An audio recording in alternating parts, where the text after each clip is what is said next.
బస్తీలు ఉన్నాయి. బస్తీలలో అనేక మంది పేదవాళ్ళు ఉన్నారు.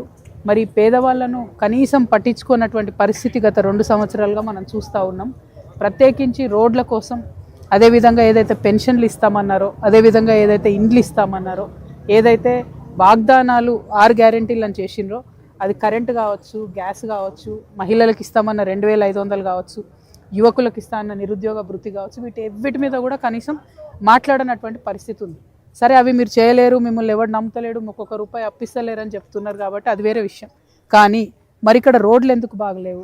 నిన్న మొన్నటి దాకా మంచిగా వచ్చిన మంచినీళ్ళు ఇవాళ ఎందుకు మంచిగా వస్తలేవు?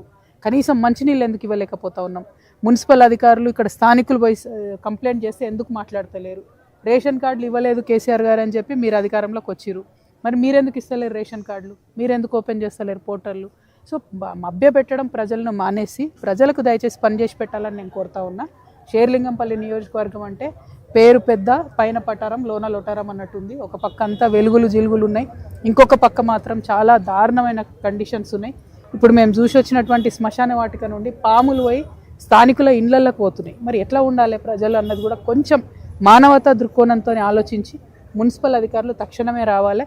చెత్త తీయడానికి కూడా 100-200 రూపాయలు తీసుకుంటున్నారని చెప్తా ఉన్నారు. ఇది మీకు కరెక్ట్ కాదు. హైదరాబాద్ అంటే అంతర్జాతీయ స్థాయిలో పేరున్న నగరం. ఈ నగరం బాగుండాలంటే నగర ప్రజలు బాగుండాలన్న విషయాన్ని దయచేసి గుర్తుపెట్టుకొని షేర్లింగంపల్లి ఎమ్మెల్యే గారు ఈ సమస్యల మీద దృష్టి పెట్టాలి, ముఖ్యమంత్రి గారు దృష్టి పెట్టాలి. అన్నిటికన్నా ముఖ్యం కార్పొరేటర్ గారు వచ్చి ఫస్ట్ ఈ గల్లీ చూడాలి.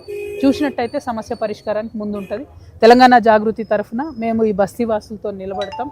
వారికి ఉన్న సమస్యలు మేము వారి పక్షాన మున్సిపల్ ఆఫీసులకు ఒక్కసారి బదులు 10 సార్లు తిరుగుతాం.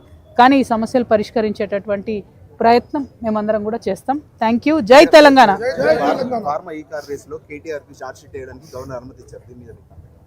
ఇప్పుడు బీజేపీ వాళ్ళకి ఏం పని ఉంది? వాళ్ళ మీద కేసులు పెట్టాలా, వీళ్ళ మీద కేసులు పెట్టాలి తప్పితే ఇంకో పని లేదు వాళ్ళకి. కాంగ్రెస్ వాళ్ళకి ఏం పని ఉంది? సంక్షేమ పథకాలు ఏం చేయలేరు, వచ్చి బస్తీలలో ముఖం చూపించుకునే పరిస్థితి లేదు. కాబట్టి ప్రతిపక్ష నాయకుల మీద కేసులు పెట్టాలనే ఆలోచన చేస్తూ ఉన్నారు. సో అల్టిమేట్గా ప్రజలు గమనిస్తారు ఎవరి మీద ఏమవుతుంది ఏంది అన్నది. చట్టం అనేది ఒకటి ఉంది, కోర్టు న్యాయ వ్యవస్థ కూడా ఈ దేశంలో ఉంది. కాబట్టి ఎట్లా జరుగుతుంది, ఏం ప్రూఫ్ వస్తుంది అన్నది తర్వాత చూద్దాం.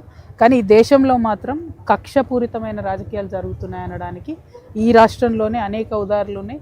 నేను నంబర్ 1, ఇప్పుడు మిగతా వాళ్ళంతా నంబర్ 2, 3, 4. Thank you. జై తెలంగాణ. మేడం ఒక్క నిమిషం మేము చెప్పొచ్చా? మైక్ పెట్టండి, నేను మైకిలో చెప్పాలి, వాళ్ళకు కూడా తెలియాలి.